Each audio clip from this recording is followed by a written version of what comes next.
எம்பெருமானி ஆத்துபந்துக்களே, பருப்பதத்து கயல் பறித்த பாண்டியர் குலபதி போல் திருப்பொலிந்த சேவடியன் சென்னியின் மேல் பொறித்தாய் மறுப்பு சித்தாய் மல்லடத்தாய் என்றென்றுன் வாசகமே உருப்புலிந்த நாவினையே உனக்கே உரிதாக்கினையே. உண்மை பக்திக்கு பகவான் எப்படி பணிகிறான்? சுதாமர் என்ற ஒரு அந்தனர் இருந்தார். அவர் கிருஷ்ணரின் அன்புக்கு உகந்த நண்பர். அவர் வேதங்களை நன்கு கற்றவர், ஆனால் மிகவும் ஏழை. மிகவும் அழுக்கடைந்த ஆடைகளை அவர் உடுத்தியிருந்ததால் அவரை குசேலர் என்றும் அழைப்பார்கள். தெய்வாதீனமாக எது கிடைக்கிறதோ அதை கொண்டு அவர் உயிர் வாழ்ந்து வந்தார். அவருடைய மனைவி எல்லா வகையிலும் அவரை போலவே இருந்தாள். இளம் வயதிலே அவர் சாந்தீபனி முனிவரின் குருகுலத்தில் கிருஷ்ணரோடு சேர்ந்து படித்தவர்.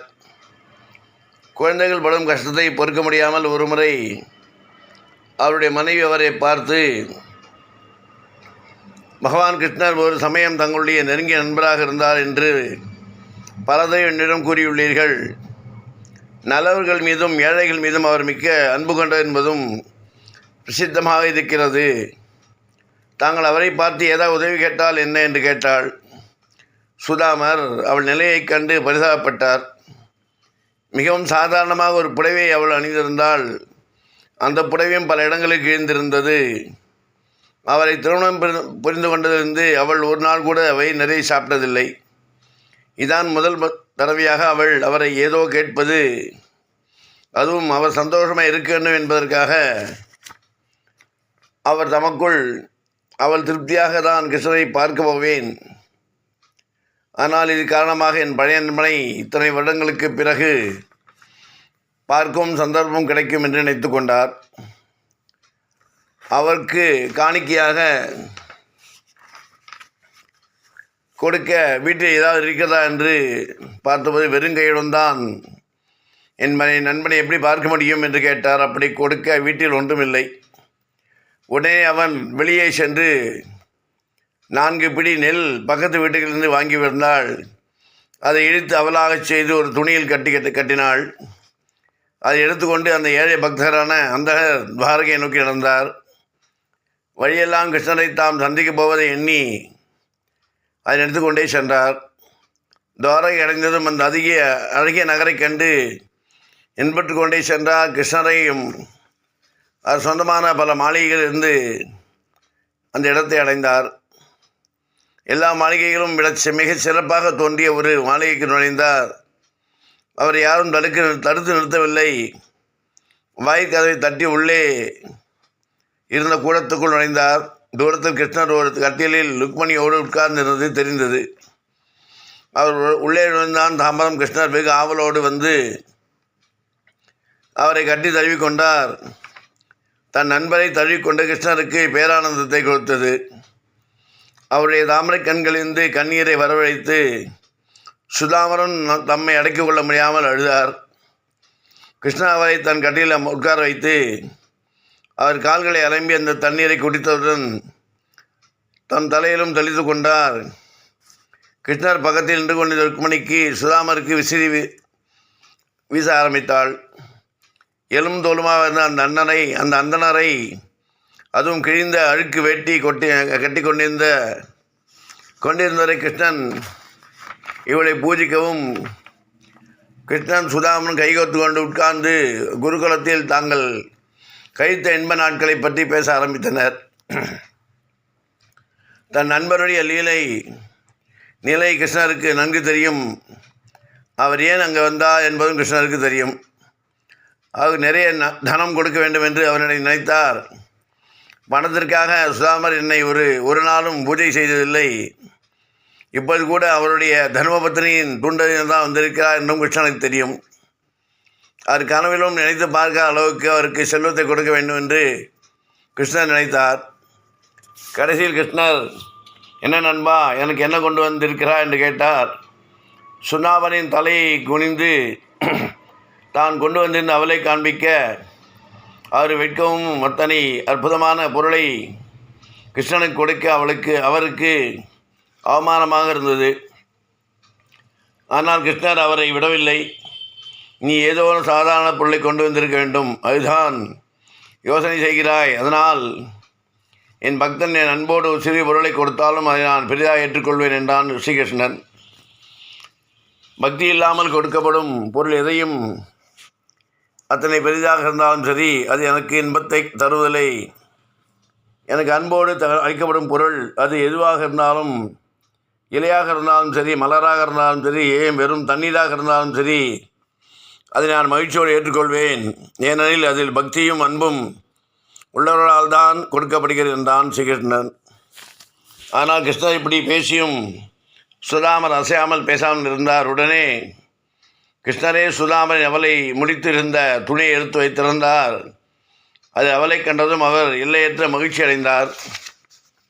ஓ நண்பனே, அவள் என்றால் எனக்கு மிகவும் பிடிக்கும், அதை நீ கொண்டு வந்திருக்கிறாய் என்று ஒருபடி எடுத்து வாயில் சாப்பிட்டார். இரண்டாம் படி எடுத்து அவர் வாய்க்குள் போட்டு கொள்ளப் போகையில் ருக்மிணி சிரித்து கொண்டே அவர் கையை பிடித்து கொண்டாள். ஏனென்றால் கிருஷ்ணர் முதலிப்படி அவள் சாப்பிட்டதுமே உலகத்தில் செல்வம் முழுவதையும் அவர் சுதாமருக்கு வழங்கிவிட்டார். இரண்டாம் படி அவள் சாப்பிட்டார். ருக்மிணியே பக்தன் வீட்டுக்கு போய் பணிவிடை செய்ய வேண்டியிருக்கும். அந்த தர்ம சங்கடமான நிலைக்கு தடுப்பதற்காகத்தான் அவள் இரண்டாம் படி அவளை கிருஷ்ணன் சாப்பிடுவதை தடுத்தாள். மறுநாள் காலை கிருஷ்ணனிடம் விடைபெற்று கொண்டு அவர் தமது வீடு நோக்கி நடக்க ஆரம்பித்தார்.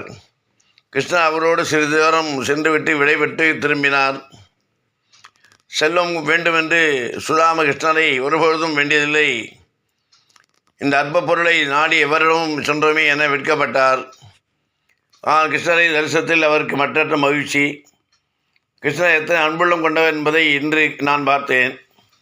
கிழிந்த அழுக்கான உடைகளை அணிந்துள்ள இந்த ஏழை அவர் அன்பாக தழுவிக்கொண்டார். நானும் அவருக்கு அற்பன், அவரோ தேவர்களுக்கெல்லாம் தேவர். இருந்தும் என்னை தழுவிக்கொண்டார். அவருடைய எல்லையற்ற அன்புதான் என்னே என்று நினைத்து கொண்டு சுதாமர் வீடு திரும்பினார். என்ன ஆச்சரியம், பணம் வேண்டுமென்று சுதாமர் கிருஷ்ணரை கேட்கவே இல்லை. இருந்தும் அவருடைய பழைய குச்ச வீடு இருந்த இடத்தில் ஒரு பெரிய மாளிகை இருந்தது. அவரால் தம் கண்களை நம்ப முடியவில்லை. இங்கே பார்த்தாலும் நந்தவனங்கள் பூக்களுமாக இருந்தது. என்ன இது, இந்த இடம் என்னுடைய பழைய இடம்தானா? விடுதி எங்கே என்று கேட்டார். அப்போது மாளிகையிலிருந்து அவர் மனைவி ஓடி வந்து அவர் காலில் விழுந்து கண்ணீர் விட்டாள். அவள் மிகவும் அழகாக மாறி மிகவும் உயர்ந்த ஆடைகள் அணிந்திருப்பதை பார்த்தார். அந்த வீடு இந்திரனுடைய மாளிகை போல் செல்வ செழிப்புடன் ஒளி வீசியது. மிக்க விலையுயர்ந்த பொருட்களால் அலங்கரிக்கப்பட்டிருந்தது. ஆனால் சுதாமர் இந்த பொருட்களை கண்டு மயங்கவில்லை.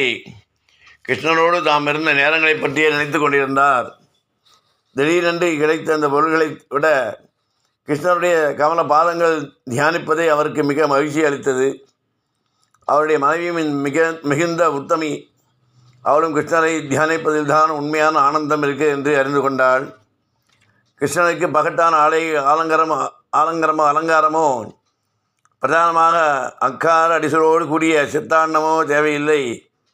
அவன் எதிர்பார்ப்பெல்லாம் பக்தியுடன் எந்தவித வேண்டுதலும் இல்லாமல் பரம சரணாகதி பக்தியுடன் சமர்ப்பிக்கப்பட்டு ஒரு பச்சை இலை, ஒரு துளி தீர்த்தம், ஒரே ஒரு புஷ்பம் இல்லாவிடில் ஒரு சொட்டு தண்ணீர் போதும்.